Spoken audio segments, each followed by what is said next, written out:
রফিক ভিজুয়ালসের পক্ষ থেকে সবাইকে স্বাগতম।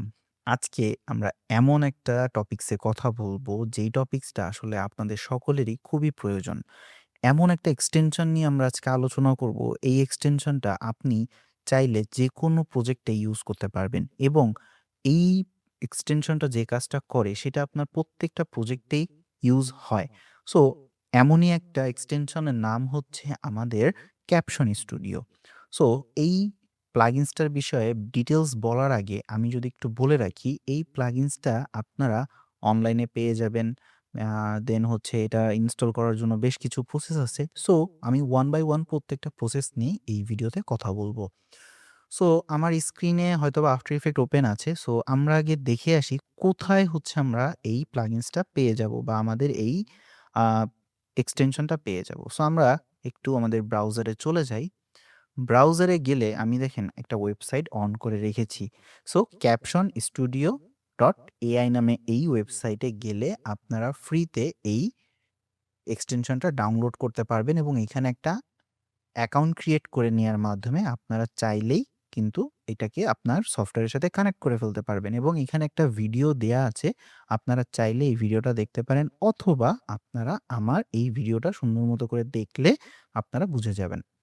আচ্ছা, এইটাকে ডাউনলোড করার পরে আপনার কাছে মূলত একটা ফাইল আসবে হচ্ছে এরকম ZXP ফাইল নাম করে। সো এই ফাইলটা আসলে আপনাকে এটাকে ইনস্টল করতে হবে এবং এটাকে ইনস্টল করার জন্য আপনার একটা ইনস্টলার লাগবে যার নাম হচ্ছে ZXP UXP ইনস্টলার। আপনারা এই ওয়েবসাইটে গেলে অথবা গুগলে গিয়ে সার্চ করলে এইটা চলে আসবে এবং এটাকে আপনি ম্যাক এবং উইন্ডোজ বোথ সিস্টেমের জন্যই কিন্তু ডাউনলোড করে ফেলতে পারবেন এবং ডাউনলোড করার শেষে আপনার যেটা করতে হবে, আপনি কি করবেন? এখানে এসে ZXP লিখলে আপনার কাছে এরকম একটা সফটওয়্যার ওপেন হবে। এই সফটওয়্যারটা ওপেন হলে আমাদের কি করতে হবে? আমাদের ডাউনলোড ফোল্ডার থেকে এই যে ফাইলটা আছে এটাকে জাস্ট ড্র্যাগ করে ধরে এনে এখানে ছেড়ে দিতে হবে। সো আমার যেহেতু এটা আগে থেকেই ইনস্টল করা আছে, সো আমাকে এখানে পারমিশন নিয়ে নিল। আপনাদের এখানে জাস্ট ইনস্টল নাও এটাই লেখা আসবে। সো এটা ইনস্টল হয়ে যাওয়ার পরে আমরা আসলে দেখতে পারবো এখানে আমাদের একটা মেসেজ দিবে যে ইনস্টলিং ক্যাপশন স্টুডিও। এখন ক্যাপশন স্টুডিওটা আমরা কোথায় পাবো? উইন্ডোজ থেকে এক্সটেনশনে গেলে। সো আমি এটা কেটে দিলাম এবং আমার কাছে এই যে ক্যাপশন স্টুডিওটা আফটার ইফেক্টে ইনস্টল হয়ে গেছে। সো এবার আমি কি করলাম? আমি সবকিছু মিনিমাইজ করে দিই এবং আমি আফটার ইফেক্টে ব্যাক যাই। সো এটা হচ্ছে আমার আফটার ইফেক্ট এবং আফটার ইফেক্টে যেটা বলা হয়েছিল, উইন্ডোজ থেকে আমরা পাবো হচ্ছে এক্সটেনশন, এক্সটেনশন থেকে আমরা পাবো এই যে ক্যাপশন স্টুডিও। সো আমি ক্যাপশন স্টুডিওটাকে অন করলাম। অন করলে আমাকে এখানে লগইন করতে বলবে। সো কানেক্ট অ্যাকাউন্ট এখানে আপনারা জাস্ট ক্লিক করবেন। আপনাদের যে ডিফল্ট ব্রাউজার আছে সেখানে একটা জিমেল লগইন করে নিবেন, যাতে করে আপনারা এটাকে কানেক্ট করতে পারেন। সো আমার এখানে জিমেল দিয়ে আমি এটাকে কানেক্ট করে নিচ্ছি।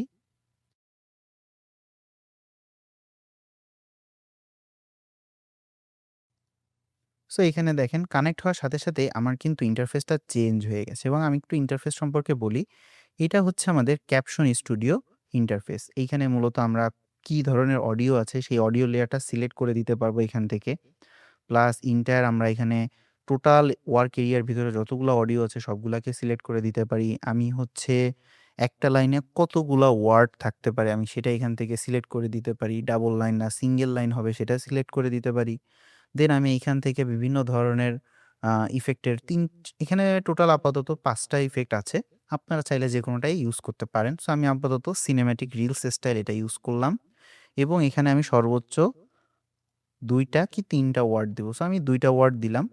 দেন আমি এইখান থেকে আর কোনো কিছুতে যাব না। এইখান থেকে আমার জাস্ট এই ফাইলটাকে সিলেক্ট হওয়া লাগবে। অথবা আপনার কাছে যদি কোনো এসআরটি ফাইল থাকে আপনি সেটাও এখানে ইম্পোর্ট করে দিতে পারেন। সো যেহেতু আমার কাছে এসআরটি ফাইল নাই, আমি এখানে জাস্ট লেয়ারটাকে সিলেক্ট করে ট্রান্সক্রাইব এ ক্লিক করব। করলে ভেরিফাইং অডিও নামে এখানে আমার কাজ শুরু হয়েছে এবং আমাকে কিছুক্ষণ ওয়েট করতে হবে। সো দেখেন এখন কিন্তু আমাকে অপশন চেঞ্জ হয়ে গেছে। সো এখানে আমি কোন ফন্ট দিতে চাচ্ছি আমি সেই ফন্টটা এখানে সুন্দর মতো করে সেট করতে পারি। যেমন আমি হচ্ছে প্লে ফেয়ার ডিসপ্লেটা দিতে যাচ্ছি। দেন আমি এখানে রেগুলার থেকে হয়তোবা বোল্ড বা ইটালিক যেটা দিতে চাই আমি বোল্ড ইটালিক দিয়ে দিলাম। দেন আমি এখান থেকে সাইজ হচ্ছে 65 করে দিতে পারি। ট্র্যাকিং আমার মোটামুটি 10 ট্র্যাকিং থাকতে পারে। মানে ২ টা লেটারের মধ্যে কতটুকু গ্যাপ থাকবে। সো আমি এটা 0 দিলাম। লিডিংটাও আমি অটোতে রাখলাম এবং ক্যাপিটালাইজেশন অ্যাজ পার টাইপ। মানে অ্যাজ টাইপ মানে আমরা কিরকম? আমরা ফার্স্ট ওয়ার্ডটা কি বড় হাতে লিখি, দেন আস্তে, আস্তে করে ছোট হাতের দিকে যাই। সো এভাবে করে আমরা অ্যাজ টাইপে গেলাম। এখানে কি আসছে? I should not be giving 3 crypto website away. এইখানে এসে আমি একটা ব্রেক দিয়ে যাচ্ছি। এইখানে আমার জাস্ট যেই ওয়ার্ডগুলো আমি আসলে দেখাতে চাচ্ছি সেই সেকশনগুলো আমার তৈরি করতে হবে। Other crypto investor are gonna be.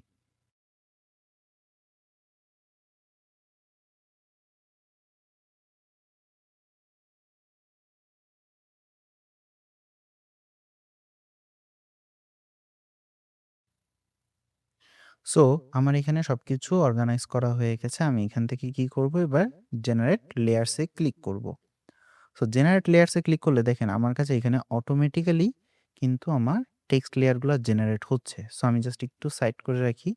Creating layers. So already লেয়ারগুলো ক্রিয়েট করতেছে। সো আমাদের অনেকগুলো লেয়ার তৈরি হয়ে যাবে টেক্সটের এবং পরবর্তীতে আমরা চাইলে কিন্তু এখান থেকে আরো বেশ কিছু জিনিস কাস্টমাইজ করতে পারবো।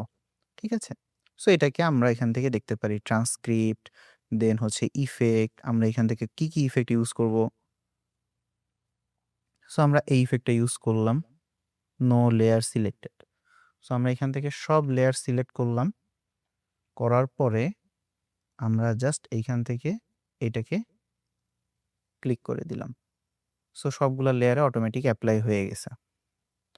হওয়ার পর আমরা এটাকে ক্লোজ করে দিই এবং আমরা যদি কিবোর্ড থেকে ইউ প্রেস করি তাহলে সবগুলা কিফ্রেম হয়ে যাবে। তাহলে এইটা হচ্ছে আমাদের টেক্সটের যে লেয়ারগুলা ছিল সেগুলো এখানে সুন্দর মতো করে বসে গেছে এবং আমরা যদি একটু ভিডিও দেখি যে আসলে কিভাবে টেক্সটগুলো আমাদের এখানে আসছে।